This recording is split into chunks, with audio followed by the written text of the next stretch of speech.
Welcome. If you're looking to enable pop-up notifications specifically for typing alerts on Snapchat, I've got you covered with an easy, step-by-step guide to get this set up quickly on your phone. First, start by going into your phone settings. From there, scroll down and tap on the Apps section, where you'll see a list of all installed apps. Find and select Snapchat from that list. Once you're in Snapchat's app settings, look for the Notifications option and tap on it.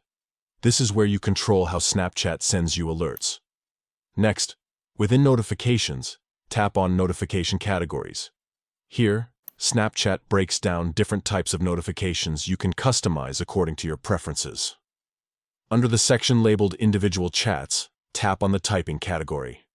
This controls the notifications that show up when someone is typing to you in a chat. Now, simply toggle on the option labeled Show as Pop-up. Turning this on means whenever someone starts typing a message to you on Snapchat, a pop-up notification will appear on your screen, so you won't miss it even if you're using another app. That's all there is to it. By enabling this pop-up setting for typing notifications, you stay instantly informed when friends are about to send you a Snap message, making your Snapchat chat experience more interactive and responsive.